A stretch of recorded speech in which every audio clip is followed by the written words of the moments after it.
Okay, today I am changing the shocks on a 1998 Chevrolet Suburban half-ton two-wheel drive. I've already got the center cap off. That's not a big deal. What you need to know is that you have, let me see, get some of this shoddy camera work there. Put some penetrating oil. There's your shock right there, top part of the shock. Put some penetrating oil on there. Let me get this camera steady. Put some penetrating oil on there and let it set for 5-10 minutes, maybe even 15 minutes, before you pull your car into the garage or whatever. Just put some WD-40 on there and just let it set while you get it all jacked up and everything. That way you have a considerable amount of time to get the penetrating oil on there.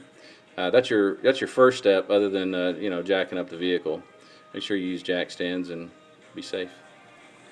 And now that you've got the nut off, there's a washer and there's also a bushing that goes in there. That's what it's going to look like. And the way that I did this, I have some power tools that I used, but I'll show you where I came through and worked on this at. It's right through here.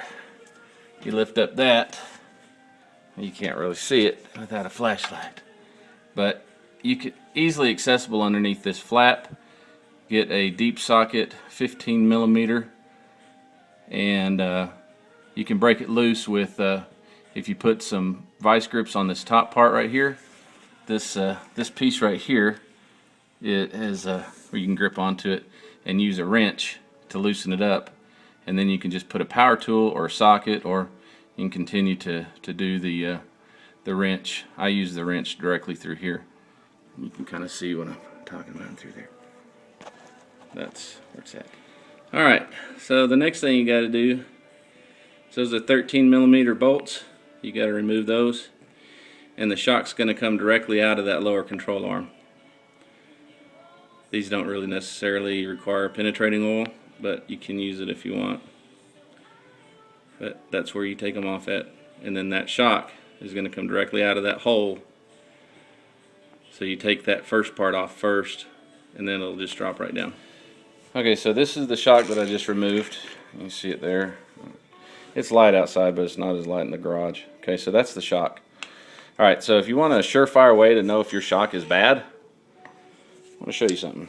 All I'm doing is just pushing this down, okay? If you want to know if it's bad, and if that shock doesn't rise, there's something wrong.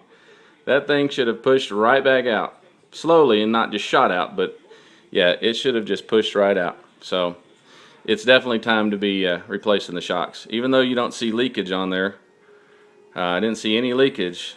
These have got several thousand miles on them, about probably 150,000 miles. I believe these are the original ones. So we're going to put the new one on. I'm going to go with the Gabriel Ultra. Okay, this is the shock that I'm going with. It's the Gabriel Ultra. I'm going to put that on the front, and then I'm going with the Pro Guard on the back. My phone ran out of battery, so I'm just charging it. This is a 1998 Chevrolet Suburban LS, and that is the part number that I'm using right there. Made in Mexico, but I guess it's still okay. Gabriel's good. Okay, one of the most important things to do is to remember to put everything back in there as it came out.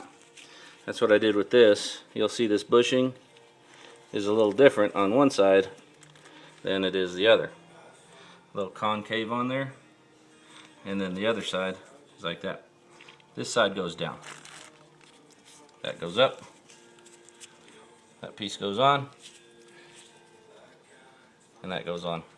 That's what goes underneath your hood, and you can put it on through the fender well. And the new shock came with all the new material. As you can see, that has been compressed severely compared to, or the other one has been compressed severely compared to this one right here. Okay. So it comes with everything, and that's a Gabriel shock right there. That's what I'm going back with. Okay, so I got the bushing put on there, and I'm getting ready to put this back on. Alright, so what you're going to do is you're going to go back in exactly where you came out of. And if you're jacking it up on the floor, you may have some issues getting it back in there. All you got to do is just kind of finagle it. Sorry for the shoddy camera work. Just me doing it. I don't have a producer. So you might have to compress it a little bit in order to get it to go back up in there. And I'll probably have to put the camera down in order to do it. But anyways, so it goes back up in there just like that. Hopefully you kept your other bolts. You'll need those to put that back on. Right up underneath here where you have your bolt holes. So you can see it's going to be a little bit of work in it to get in there. But there we go. Okay, so you just got to finagle it. It's going to go back in there. Okay, so you just finagle it in there just like that, and it'll eventually go. You just got to get it worked on in there. So I'll cut off now so I can get it put in there myself. Okay, so I had to end up getting the jack out to help me guide this thing. What I did is I put the jack up underneath here and just jacked it up a little bit so I could line up the bolts. Just jacked it up in that hole a little bit because that bushing was in the way. It was pretty tight. Okay, this is what I was talking about. You get in there, you put that nut in there, and you can get your wrench in there right up underneath the, I don't think you can go through there, but you can go right on top of there. And that's where you put everything. You gotta make sure you follow the directions. A lot of times the shocks will have directions in there with them. And underneath, where is it at? There it is. I got that all put on. I put some penetrating oil in there to clean out the holes because they had a little bit of dirt in there. And in order to get that tight enough, you're probably going to have to put your vice grips on there and just get a wrench and put it in there and just reach in and tighten it up a little bit more.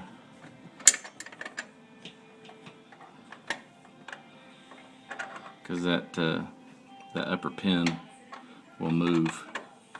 I use my impact to make it go down majority of the way, but once it gets in there, it starts spinning that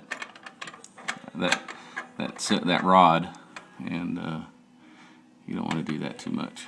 So here's the other side, and so I'll show you from the beginning what we're looking at. There's that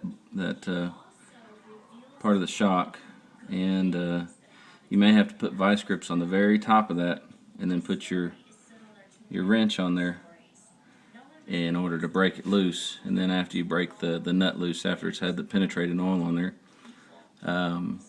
you'll just be able to take it off. I'm going to use an impact to take it off, just a lightweight impact, just a Husky that I got from Home Depot.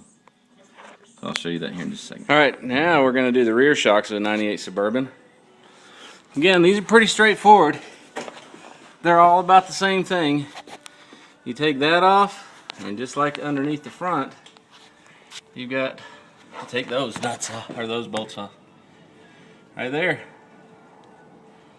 So we'll get to cracking on it.